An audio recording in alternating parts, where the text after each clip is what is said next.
Hello दोस्तों, नमस्कार। मैं सतीश कुमार एक बार फिर पहलवान गुरुदीन ग्रुप ऑफ कॉलेज के यूट्यूब चैनल पर आप सभी का हार्दिक स्वागत करता हूं। आज हम बात करने वाले हैं बीए तृतीय वर्ष के समाचार प्रथम प्रश्न पत्र के अंतर्गत मैक्स वेबर की सत्ता की अवधारणा के विषय में। तो अगर अभी तक आपने हमारा चैनल सब्सक्राइब नहीं किया है तो कृपया चैनल सब्सक्राइब करें, लाइक करें, कमेंट करें, शेयर करें और नीचे दिए गए बेल आइकन को क्लिक करना ना भूलें ताकि नई नई वीडियोस की नोटिफिकेशन आप तक आसानी से पहुंच सके। आइए दोस्तों शुरू करते हैं। मैक्स वेबर के अनुसार समाज में सत्ता विशेष रूप से आर्थिक आधारों पर आधारित होती है। हालांकि आर्थिक कारक सत्ता के निर्धारण में एकमात्र कारक नहीं कहा जा सकता। आर्थिक जीवन में यह सहज ही स्पष्ट है कि एक और मालिक वर्ग उत्पादन के साधनों तथा मजदूरों की सेवाओं पर अपने अधिकार में वृद्धि करने का प्रयत्न करते हैं, तो वहीं दूसरी ओर मजदूर अपनी सेवाओं के बदले में प्राप्त मजदूरी पर अधिकाधिक अधिकार पाने की चेष्टा करते रहते हैं। सत्ता उन्हीं के हाथों में रहती है जिनके पास संपत्ति तथा उत्पादन के साधन केंद्रित हो। इसी सत्ता के आधार पर श्रमिक की स्वाधीनता खरीदी जाती है और मालिक को मजदूर के ऊपर एक विशेष प्रकार के अधिकार प्राप्त होते हैं। यद्यपि इस प्रकार की सत्ता अब दिन प्रतिदिन घटती जा रही है और बहुत कुछ घट भी गई है, फिर भी आर्थिक क्षेत्र में निजी संपत्ति तथा उत्पादन के साधन किसी भी वर्ग के लिए सत्ता के निर्धारण में एक महत्वपूर्ण कारक वर्तमान में भी है। संक्षेप में, आर्थिक जीवन में एक स्थिर या संस्थागत अर्थव्यवस्था समाज के कुछ विशिष्ट वर्ग को अधिकार या सत्ता प्रदान करती है। यह वर्ग अपनी उस सत्ता के बल पर दूसरे वर्गों पर प्रभुत्व रखता है या उनसे ऊंची स्थिति पर विराजमान होता है। सत्ता के संस्थागत होने के क्षेत्र में मैक्स वेबर का विश्लेषण बहुत कुछ इसी दिशा में अग्रसर है। फिर भी मैक्स वेबर ने सत्ता के 3 बुनियादी प्रारूपों में भेद किया है, जिनमें पहला है वैधानिक सत्ता। वैधानिक सत्ता के अंतर्गत राज्य द्वारा प्रतिपादित कुछ सामान्य नियमों के अनुसार उत्पन्न अनेक पद ऐसे होते हैं जिनके साथ एक विशिष्ट प्रकार की सत्ता संबद्ध रहती है। इस प्रकार जो भी व्यक्ति उन पदों पर आसीन होते हैं उनके हाथों में उन पदों से संबंधित सत्ता भी चली जाती है। उदाहरण के लिए, मिस्टर राम जज के पद पर आसीन होने के नाते उस पद से संबंधित सत्ता को प्रयोग में लाने के अधिकारी है। स्पष्ट है कि इस प्रकार की सत्ता का स्रोत व्यक्ति की निजी प्रतिष्ठा में निहित नहीं पाया जाता, बल्कि जिन नियमों के अंतर्गत वह एक विशिष्ट पद पर आसीन है उन नियमों की सत्ता में निहित है। इसलिए इसका क्षेत्र वहीं तक सीमित है जहाँ तक कि वैधानिक नियम एक व्यक्ति को विशिष्ट अधिकार प्रदान करते हैं। एक व्यक्ति को वैधानिक नियम के अंतर्गत जितना अधिकार प्राप्त हुआ है उसके बाहर या उससे अधिक सत्ता प्रयोग वह व्यक्ति नहीं कर सकता। इस प्रकार व्यक्ति की वैधानिक सत्ता के क्षेत्र और उसके बाहर के क्षेत्र में बुनियादी भेद है। उदाहरण के लिए, श्री राम एक जज की हैसियत से जिन अधिकारी को अधिकारी है वे अधिकार एक व्यक्ति के रूप में राम के अधिकारों या सत्ता के बिल्कुल भिन्न हैं। घर पर मिस्टर राम जज नहीं बल्कि पुत्र, पिता या पति के रूप में होते हैं। पिता या पति की सत्ता से बिल्कुल भिन्न है। एक जटिल समाज में वैधानिक सत्ता प्रत्येक व्यक्ति के हाथों में समान नहीं होती, बल्कि इसमें भी एक ऊंच नीच का संस्करण पाया जाता है। अर्थात वैधानिक आधार पर समाज में उच्च और निम्न सत्ताएं होती है। दूसरा है परंपरागत सत्ता।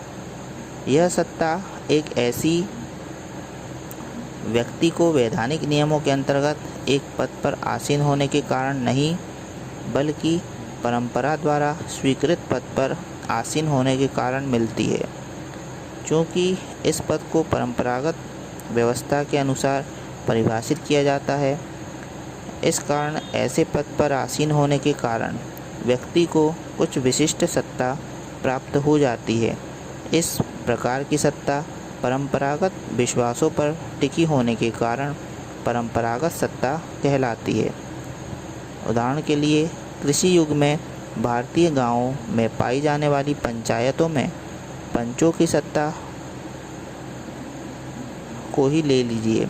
इन पंचों की सत्ता वैधानिक नियमों के अंतर्गत नहीं होती, बल्कि परंपरागत रूप में उन्हें सत्ता प्राप्त हो जाती है। जहाँ तक कि पंच की सत्ता की तुलना ईश्वरीय सत्ता से की जाती है, जैसा कि पंच परमेश्वर की धारणा में व्यक्त होता है। उसी प्रकार पितृसत्तात्मक परिवार में पिता को परिवार से संबंधित सभी विषयों में जो अधिकार या सत्ता प्राप्त होती है, उसका भी आधार वैधानिक नियम नहीं, बल्कि परंपरा ही होती है। पिता की आज्ञा का पालन हम इसलिए नहीं करते कि उन्हें वैधानिक सत्ता प्राप्त है, बल्कि इसलिए करते हैं कि परंपरागत रूप से ऐसा ही होता चला आ रहा है। नियम निश्चित और स्पष्ट रूप से परिभाषित होते हैं, परंतु परंपरा अथवा सामाजिक नियमों में इतनी स्पष्टता और निश्चितता नहीं होती। इसी कारण परंपरागत सत्ता की वैधानिक सत्ता के समान कोई निश्चित सीमा नहीं होती। जज की हैसियत से श्री राम की सत्ता कहाँ तक आरंभ और कहाँ पर समाप्त होती है, यह बहुत कुछ निश्चित रूप में कहा जा सकता है, परंतु पिता की हैसियत में राम की सत्ता की कोई निश्चित सीमा निर्धारित करना कठिन है। तीसरा आता है करिश्माई सत्ता। यह सत्ता ना तो वैधानिक नियमों पर और ना ही परंपरा पर, बल्कि कुछ करिश्मा या चमत्कार पर आधारित होती है। जिन व्यक्तियों में कोई विलक्षणता, करामात या चमत्कार दिखाने की वास्तविक या अनुमानित शक्ति होती है, वे इस प्रकार की सत्ता के अधिकारी होते हैं। इस प्रकार की सत्ता को प्राप्त करने में एक व्यक्ति को अधिक समय लग जाता है और पर्याप्त साधन, प्रयत्न और कभी कभी प्रचार के पश्चात ही उसकी वह सत्ता लोगों द्वारा स्वीकृत होती है। दूसरे शब्दों में एक व्यक्ति अपने व्यक्तित्व को इस प्रकार विकसित करता है या लोग यह समझने या विश्वास करने लगते हैं कि उसने अपने व्यक्तित्व को इतना विकसित कर लिया है कि उसमें कुछ विलक्षण शक्ति अथवा चमत्कार दिखाने वाली शक्ति या गुण पनप जाता है, जिसके बल पर वह दूसरों को अपने आगे झुका देता है और लोग उसकी व्यक्तिगत सत्ता को स्वीकार कर लेते हैं। इस प्रकार करिश्माई नेता अपने प्रति अथवा अपने लक्ष्य या आदर्श के प्रति निष्ठा के नाम पर दूसरों से आज्ञा पालन करने की मांग करता है। जादूगर, पीर, पैगंबर, अवतार, धार्मिक नेता, सैनिक, योद्धा, किसी दल के नेता आदि इसी प्रकार के सत्ताधारी व्यक्ति होते हैं।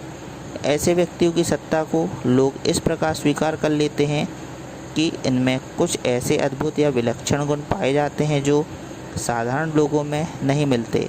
अतः प्रत्येक व्यक्ति के हृदय में इस प्रकार के विशेष गुणों के लिए श्रद्धा स्वभावतः ही पाई जाती है। इन गुणों को बहुधा देवीय या ईश्वरीय गुणों के समान व उनके अंश के रूप में भी माना जाता है। इस प्रकार के सत्ताधारी व्यक्ति को चमत्कार या अपनी विलक्षण शक्ति या प्रदर्शन करना होता है या युद्ध में विजय या अन्य दूसरी सफलताओं द्वारा दूसरे लोगों में यह विश्वास दृढ़ करना होता है कि वह वास्तव में कुछ अद्वितीय शक्ति का अधिकारी है परंपरागत सत्ता में के समान करिश्माई सत्ता की भी कोई निश्चित सीमा नहीं होती है, परंतु इस सत्ता की अवधि मूलतः अस्थायी होती है और इसका पतन उसी समय होने लगता है जबकि इस प्रकार के सत्ताधारी व्यक्ति अपने विलक्षण शक्ति का प्रभावपूर्ण प्रदर्शन नहीं कर पाते। साथ ही इस सत्ता की एक और विशेषता यह होती है कि परिस्थिति के अनुसार करिश्माई सत्ता की रचना या तो परंपरागत या वैधानिक दिशा में परिवर्तित हो सकती है, अर्थात करिश्माई सत्ता परंपरागत या वैधानिक सत्ता में भी परिवर्तित हो सकती है।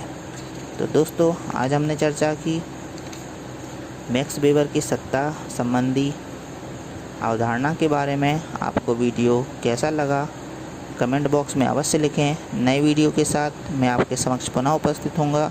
तब तक के लिए नमस्कार, धन्यवाद।